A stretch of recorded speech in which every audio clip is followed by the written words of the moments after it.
Class 6 Science, Chapter 11, Air Around Us. Air, other components of air and their importance of air.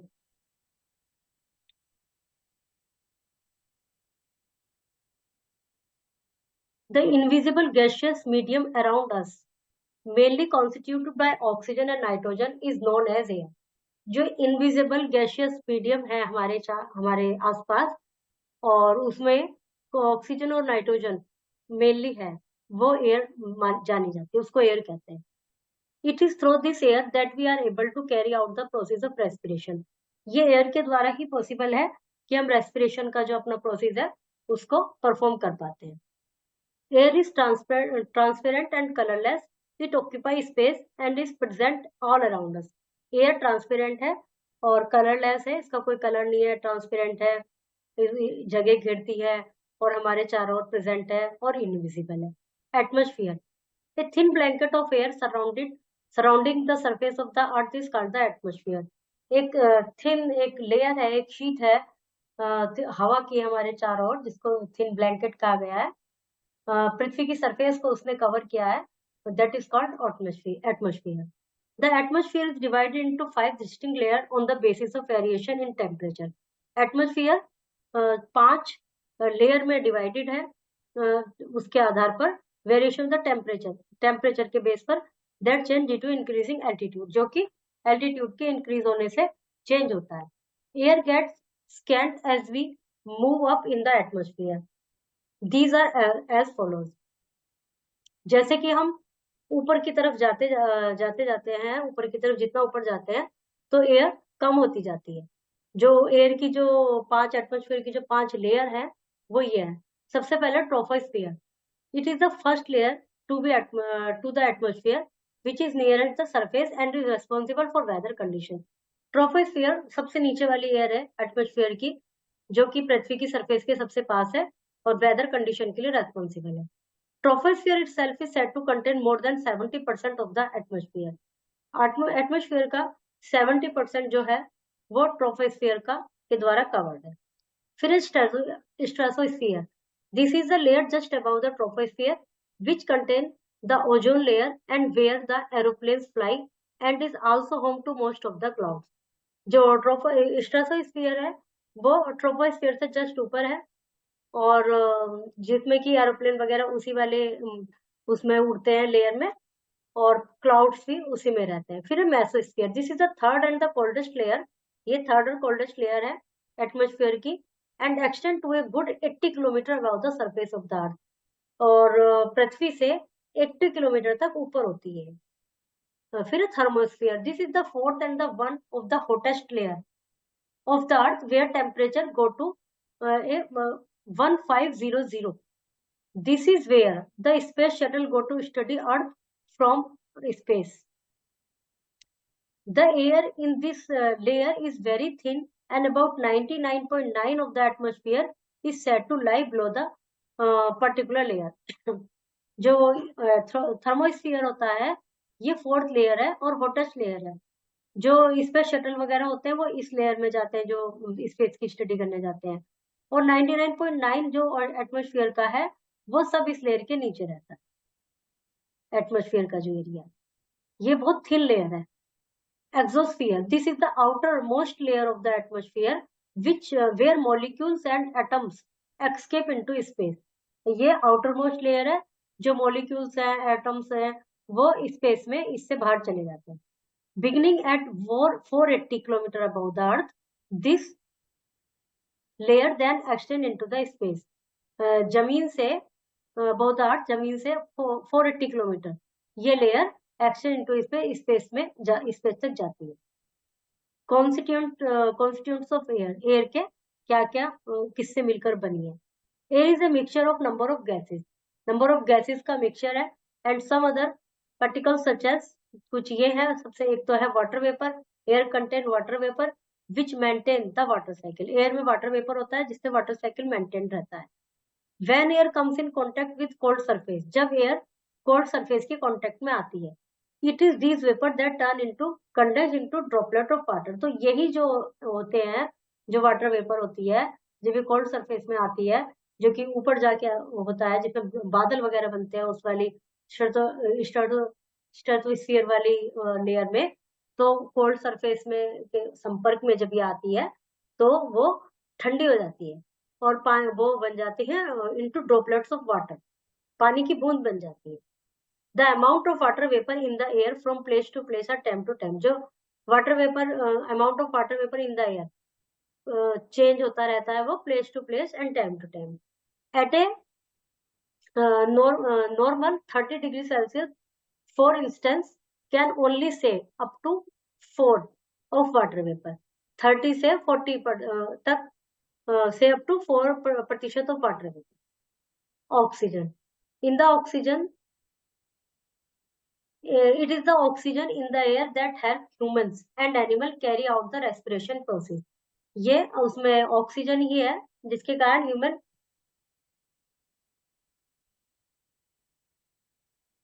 Eight a normal 30 degree, अच्छा 30 degree Celsius पर 4% जो water होता है, water vapour, वो वाष्प में बदलता है, वाटर वेपर रहता है, और 30 डिग्री पर 4% वाटर वेपर रहता है। Oxygen, it is the oxygen in the air that help humans and animal carry out the respiration process. Oxygen की वजह से ह्यूमन और एनिमल रेस्पिरेशन प्रोसेस अपना पूरा कर पाते हैं, उसके कारण ही श्वसन क्रिया होती है। Oxygen also required for fire, आग जलाने के लिए ऑक्सीजन की जरूरत होती है।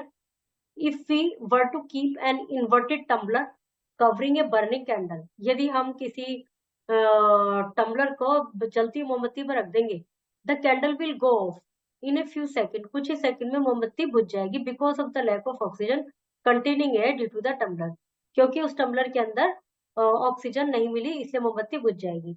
Dry air is said contain about 21% of oxygen, dry air में 21% ऑफ ऑक्सीजन होता है।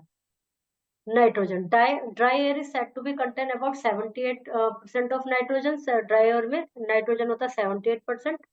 The component of air help plant in their growth process, ये जो कंपोनेंट होता है नाइट्रोजन, ये प्लांट्स की हेल्प करता है उनके ग्रोथ प्रोसेस में। Carbon dioxide, carbon dioxide is a very small, only 0.04%, carbon dioxide का जो परसेंट है वो कम है।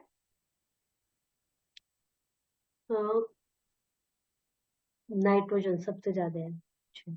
Component of air is by product, क्योंकि जो कार्बन डाइऑक्साइड जो एयर में है बहुत कम है, और ये बाय प्रोडक्ट है जो रेस्पिरेशन से निकलता है, श्वसन से निकलता है ह्यूमन और एनिमल के लिए। हम ऑक्सीजन ग्रहण करके कार्बन डाइऑक्साइड छोड़ते हैं, तो वो ही है जो भी है। फायर आल्सो, और वो इसलिए कम है क्योंकि वो हैंड टू हैंड, जैसे प्लांट्स वगैरह है जो वायुमंडल में प्रेजेंट है ऑक्सीजन नाइट्रोजन, इसलिए कार्बन डाइऑक्साइड का बहुत कम परसेंटेज है। It is a by product of respiration, ये रेस्पिरेशन का बाय प्रोडक्ट है ह्यूमन और एनिमल्स के। Fire also uses up oxygen, fire also to burn and then produce carbon dioxide and a few other gases upon burning. Fire जलने के लिए oxygen use करती है, फिर जब फायर जलती है तो अन्य कुछ गैसें प्रोड्यूस होती हैं, that is why we feel suffocated, इसलिए जब आग के पास या उसमें हम सफोकेशन फील करते हैं। If there is something burning inside a room, यदि रूम के अंदर कुछ जल रहा होता है, घुटन सी फील होती है ना, this happen due to an excess of carbon dioxide as the fire continue to burn in the room, choking out oxygen in the air. जैसे जैसे फायर यदि कहीं रूम में जल रही है तो ऑक्सीजन को तो फायर ग्रहण कर रही है और उससे कार्बन डाइऑक्साइड निकल रही है, तो इसलिए चोकिंग हो जाता है, मतलब सांस लेने में दिक्कत आने लगती है। Dust and smoke, smoke is another component given out when fire Burns, smoke भी एक कंपोनेंट है जो कि फायर के जलने पर आता है। It is very harmful and adds fine dust particles, इसमें डस्ट पार्टिकल्स भी होते हैं, and a few other gases to the air, और कुछ अन्य गैस हवा में मिल जाती है। That is why industry use long chimneys, इसलिए इंडस्ट्रीज में लॉन्ग चिमनी लगी रहती है in order to release this smoke in the air, क्योंकि ये जो हवा में जो स्मोक निकल रहा है वो ज्यादा ऊंचाई पर जाए। But as we know this act is what contribute to air pollution in the environment, लेकिन जैसे कि हमें पता है ये जो एक्ट है ये कुल मिला के एनवायरमेंट में एयर पोल्यूशन फैला रहा है। Air also contain very fine dust particles which can be seen when a beam of light enters a dark room. Air में कुछ धूल के कण भी होते हैं जो कि जब दिखाई देते हैं, यदि एक किरण अंधेरे रूम में और ऐसे दिखा डाली जाती है, the tiny particle flying around in the beam, तो टीनी पार्टिकल्स उड़ते हुए दिखाई देते हैं। जैसे कमरा बंद है, उसमें जरा सी धूप की ऐसे लाइन आ रही है या टॉर्च से, तो उसमें आपको दिखाई देंगे कि कुछ चल रहा है अंदर, ऐसे ऐसे भाग रहा है, वो छोटे छोटे कण। It is hence advised by our elders to breathe only through our nose, इसलिए कहा जाता है कि श्वसन की सांस केवल नाक से लेना चाहिए, not mouth, so that the fine hair, क्योंकि हमारी नाक में बारीक बारीक रोए होते हैं, and mucus in the nose, जो कि इसको फिल्टर करते हैं, जो डस्ट पार्टिकल्स हैं उनको फिल्टर करते हैं, so that we don't inhale them and harm our self, ताकि हम वो हमारे अंदर ना जाए और हमें नुकसान न पहुंचाए। कंपोजिशन ऑफ एयर, ये तो सब है नाइट्रोजन, ऑरेंज वाला है ऑक्सीजन, और ये छोटी सी लाइन आर्गोन और other. Why do animal need air?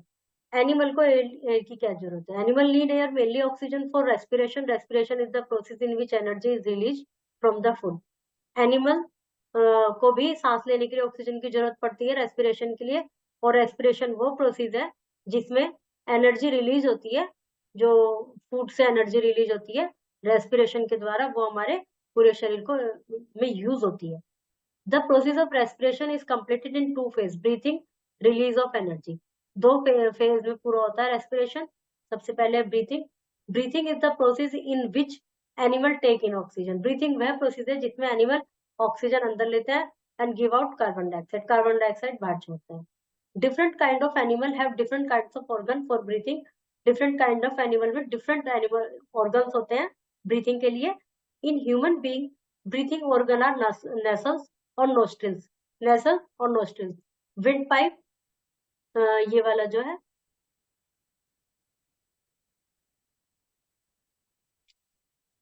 A pair of lungs और ब्रोंची। लेफ्ट लंग, ये है ब्रोंचीज, ये right lung, larynx, oral cavity, nasal cavity, नाक से जो अंदर जा रहा है। फिश, फिश में गिल्स होते हैं सांस लेने के लिए। Release of energy, respiration takes place inside the cell and tissue of body, respiration cells के अंदर होता है और बॉडी के टिश्यूज में होता है। When oxygen reaches the cell, जब ऑक्सीजन सेल्स में पहुंचती है, it combined with glucose, glucose से कंबाइंड होती है sugar, into which food had been converted, वो ग्लूकोज कहाँ से आया, वो शुगर कहाँ से आया, जो कि फूड ने फूड में फूड कन्वर्ट हो गया, वो बन गया। Energy is release together with the waste product of carbon dioxide and water, फिर वेस्ट एनर्जी रिलीज होती है, साथ साथ उसके वेस्ट प्रोडक्ट और कार्बन डाइऑक्साइड, वाटर, ये सब, जैसे वाटर पसीनों के रूप में कई बार वो होता है, और भी जो हमारे वेस्ट पदार्थ निकालने वाले अंग हैं उनके द्वारा। तो ग्लूकोज ऑलरेडी है जो कि फूड से बन गया शरीर के अंदर, ऑक्सीजन ले ली हमने सांस के साथ, उससे क्या बना, तो उससे फिर वाटर, कार्बन डाइऑक्साइड, एनर्जी, ये सब वो है रिलीज रेस्पिरेशन से। एक तो हो गया ब्रीथिंग, सांस लेना, तो ये सांस लेना, कार्बन डाइऑक्साइड बाहर निकालना, ये तो सिंपली हो गया ब्रीथिंग। उसके बाद एनर्जी कैसे आई, ऑक्सीजन, ग्लूकोज तो ऑलरेडी शरीर में था, ऑक्सीजन और आ गई बाहर से, फिर water plus carbon dioxide plus energy, ये सब बन गए। Why do plants need air? Plants को क्या जरूरत है एयर की? Plants also need to air to respire, respire. Plants do not breathe like animal, plants animal की तरह ब्रीथ तो नहीं करते। Atmospheric carbon dioxide move in, जो एटमोस्फेयर में कार्बन डाइऑक्साइड है जो हमने छोड़ी है, थोड़ी बहुत जो एटमोस्फेयर में है, in and out by simple diffusion और through the small pots stomata, जो उसमें पत्ती में जो होते हैं स्टोमेटा, छोटे पोर्स होते हैं, on the leaves and prepare their own food with the help of sunlight, फिर वो कार्बन डाइऑक्साइड ले लेते हैं, सूर्य की रोशनी, कार्बन डाइऑक्साइड, वाटर, इन सबसे मिलके अपना फूड बनाते हैं वो, जिसको फोटोसिंथेसिस कहते हैं। Photosynthesis, during the process of photosynthesis plant also release oxygen, और इस फोटोसिंथेसिस में प्लांट्स ऑक्सीजन रिलीज करते हैं। सनलाइट प्लस कार्बन डाइऑक्साइड, जो कि यहाँ से मिल गई, सनलाइट तो आ ही रही है, वायुमंडल में कार्बन डाइऑक्साइड है। उसके बाद ग्लूकोज शुगर प्लस ऑक्सीजन, इनका ये सब होता है। कार्बन डाइऑक्साइड ली, सनलाइट ली, पत्तियों का हरा रंग है, उससे उनका फूड तैयार हुआ, ग्लूकोज शुगर प्लस ऑक्सीजन, ये बना photosynthesis. Leave take in air through small pores present in them called stomata, air उनसे, जो स्टोमेटा होता है उनसे अंदर जाती है इनमें, लीव्स में एयर, जो कि कार्बन डाइऑक्साइड लेते हैं ये, एयर में से carbon dioxide. How do aquatic animal and plants take in air? The shape and size of water animal are different that of animal living on land. जो shape और size होती है water animal की, वो अलग होती है उनसे, एनिमल से जो कि पृथ्वी पर रहते हैं। But they also need air to live, लेकिन उन्हें भी एयर की जरूरत होती है जीवित रहने के लिए। Most of the water animal have gills for breathing, ज्यादातर वाटर एनिमल्स में गिल्स होते हैं जिससे वो सांस लेते हैं। For example, fishes take in oxygen dissolve in water through gills, जो ऑक्सीजन पानी में घुली रहती है, फिशेज उसको लेती हैं गिल्स के द्वारा। Aquatic plant release oxygen in water, aquatic plant जैसे ये वाले प्लांट ऑक्सीजन रिलीज करते हैं, ऐसे एक्वेटिक प्लांट भी रिलीज करते हैं ऑक्सीजन, और वो पानी में ही रहती है उनकी, क्योंकि वो पानी में है, तो वो जो पानी में ऑक्सीजन है वो फिश ले लेती है गिल्स के through. During the process of photosynthesis this oxygen mixes up with water which is taken by the water animal, जो वाटर एनिमल के द्वारा ले ली जाती है। Fish takes in oxygen dissolved in water. Similarly, carbon dioxide released by water animal is taken by the water plant. जैसे हम लोग और जो लैंड वाले एनिमल है वो कार्बन डाइऑक्साइड रिलीज करते हैं, ऐसे ये भी रिलीज करते हैं, वो वाटर प्लांट्स के द्वारा ले ली जाती है। Why do earthworm come out of the soil when it rains? जब पानी मतलब सॉइल बारिश आ जाती है तो अर्थवर्म बाहर निकलने शुरू हो जाते हैं। A number of small organism live in soil, बहुत सारे स्मॉल ऑर्गेनिज्म मिट्टी में रहते हैं। Earthworm live in the small holes of the soil, earthworm उसमें रहते हैं मिट्टी में छोटे छोटे छेद में। The small pores of soil allow air to enter in, जो स्मॉल पोर्स होते हैं मिट्टी के, उनसे एयर अंदर जाती रहती है, तो इस तरह से अर्थवर्म को हवा तो मिलती रहती है ब्रीथिंग के लिए। बट व्हेन इट रेन्स, जब बारिश आ जाती है, all the pores are blocked by water, सब में पानी भर जाता है, air does not enter, air enter नहीं कर पाती। The pores and holes of the soil, और उनके उसमें एयर तो एंटर ही नहीं कर पाती, पानी पानी भर जाता है, तो अर्थवर्म बाहर आ जाते हैं, रेस्टलेस हो जाते हैं due to loss of air and comes out of the soil immediately, और मिट्टी से बाहर आ जाते हैं। बारिश के दिनों में दिखाई देते हैं बहुत सारे ये वाले कीड़े से दिखाई देते हैं बहुत सारे, कुछ और भी कहते हैं इन्हें। You studied about the importance of air in breathing. Now you will study about other uses of air. Air के और क्या use है? Breathing तो है। It is filled in tire of vehicles such as bicycle, scooter, car, trucks, aeroplane, etc. It is also used to inflate balloons and balls. Tyre में भरी जाती है, बैलून्स और बॉल्स इनको फुलाने में काम आती है। एयर आल्सो एवापोरेट स्वेट, पसीने को सुखाती है during summer and gives a cooling effect, cooling effect देती है। Air also support burning, burning को हेल्प करती है। The oxygen present in air support burning. Moving air is use to run the blade of wind, चलती हुआ उसके blade को run करने में यूज होती है, which is use to generate electricity. The wind mills also use to drop water from tubewells and to run flour mills. Wind mill जो होती है, जो हवा से चलने वाली पवन चक्की कहते हैं उनको, वो कुएं से पानी निकालने में भी काम आती है और फ्लोर मिल्स को चलाने में भी काम आती है। Air also dry up wet cloth, गीले कपड़े सुखाने में काम आती है। Moving air evaporates the water faster and the clothes get dried easily, evaporate करती है वाटर को, कपड़े जल्दी से सूख जाते हैं। Sound needs a medium to travel, sound को भी एक मीडियम चाहिए ट्रेवल करने के लिए। Air give its medium to travel, तो एयर तो मतलब जो आवाज होती है ना, वो भी एयर में दूर तक जाती है। कहीं की बहुत दूर की हवा, कई बार ऐसा होता है कि हमें कोई आवाज नहीं आ रही होती, लेकिन कभी कभी आती है, तो ये कहते हैं कि उधर से आ रही है, हम कोशिश करते हैं, तो उसको भी मीडियम जो चाहिए होता है साउंड को भी, वो भी एयर ही होता है। Air also help in dispersal of seed के बिखेरने में सहायता करती है, पॉलिनेशन में हेल्प होती है। Air acts as a habitat for many animals like birds, insect, pet etcetera. जैसे बर्ड्स वगैरह होते हैं, इंसेक्ट होते हैं, इनके हैबिटेट्स में हेल्प करती है। Air help in movement of aircraft, glider, parachute, sailboat etcetera. Atmosphere also made up of air. Atmosphere भी एयर का बना हुआ होता है, which protect us from ultraviolet rays coming from the sun, जो हमें अल्ट्रावायलेट रेज से बचाता है, जो कि सूर्य से आ रही है। Atmosphere also maintain the temperature of earth. Atmosphere पृथ्वी का टेम्परेचर मेंटेन करके रखता है। It does not let the heat escape from earth atmosphere. ये हीट को एटमोस्फियर से एस्केप नहीं होने देता।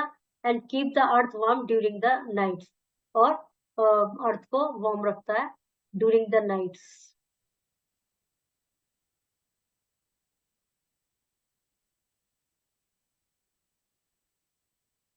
जो पृथ्वी का टेम्परेचर है वो एटमोस्फियर के कारण मेंटेन होता है। Other component of air and their importance. You have studied about the two main components of air, oxygen and carbon dioxide, and their importance in the substance of life on earth. जैसे कि हमें पता है कि दो air में oxygen होती है, ऑक्सीजन हम ग्रहण करते हैं, कार्बन डाइऑक्साइड होती है, वो पेड़ पौधे लेते हैं, तो ये मेन तो है ही। उसके अलावा वो अन्य जो कंपोनेंट है, जबकि कार्बन डाइऑक्साइड तो कम होती है, मेनली ऑक्सीजन होती है जिसको ज्यादा पार्ट, और दूसरा जो ज्यादा पार्ट होता है वो नाइट्रोजन का होता है। उसके क्या महत्व है? Nitrogen is the main constituent of the air. It does not support burning out but control burning. Nitrogen जो होती है बर्निंग को सपोर्ट नहीं करता बट कंट्रोल करता है आग को। If nitrogen is not present in the atmosphere all the things would be on fire. यदि हवा में नाइट्रोजन ना हो तो सब चीजें जल जाएंगी। आर्गोन ये एयर में होता है। Is also present in the air but in very nominal amount, बहुत कम अमाउंट में। It is an inert gas. It does not react with heat of other metal. ये इनर्ट गैस होती है, अदर मेटल की हीट से react नहीं करता। Therefore it is used to in electric bulb में जो गैस होती है, जैसे वो अंदर जो फिलामेंट होता है बल्ब का, वो गर्म होता है जब उसमें सप्लाई होती है, और उसमें गैस भरी होती है। तो ये जो आर्गन गैस है ये उससे रिएक्ट नहीं करती, नहीं तो उसके गर्म होते ही बल्ब फट जाएगा बल्ब। तो ये आर्गन इसलिए यूजफुल गैस है। एक होती है neon. Neon is also important in nominal amount. It is utilize in tubelight, glow sign, tubelight में होती है। Water vapour. A nominal amount of water vapor is also present in the atmosphere, जो atmosphere में होती है। It is also very useful to us in many ways. Water vapors help in water cycle. Water vapor water cycle में help करता है। Water vapor also save us from sunburn and sunstroke. इनसे बचाते हैं sunburn से, sunstroke से। In the month of May and June, people became the victim of sunstroke because the air is very dry. मई और जून में जब बहुत गर्मी होती है, एयर बहुत शुष्क हो जाती है, सूखी सी। दीज मंथ बट इन जुलाई, क्योंकि उसमें मॉइस्चर तो होता ही नहीं, उस समय इतनी तेज गर्मी है, वाटर वेपर तो होता ही नहीं है। But in July and August the amount of moisture increase. जुलाई अगस्त में मॉइस्चर बढ़ जाता है, which save us from sunstroke. और इसलिए मई जून के महीने में बहुत गर्मी होती है, जो वॉमिट वगैरह, अजीब सा हो जाता है, चक्कर आना, ये सब होते हैं। Dust and smoke. A small amount of fine dust particle is also present in the air. When it rains, dust particle in the atmosphere settle down. जब बारिश होती है तो डस्ट पार्टिकल सेटल डाउन हो जाते हैं और हवा क्वाइट क्लियर दिखती है। Smoke is produced by burning of fossil fuel. इस धुआं जो प्रोड्यूस होता है फॉसिल फ्यूल के जलने से होता है।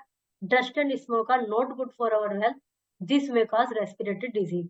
ये हमारी उसके लिए लाभदायक नहीं होते, ये रेस्पिरेटरी डिजीज को क्रिएट करते हैं।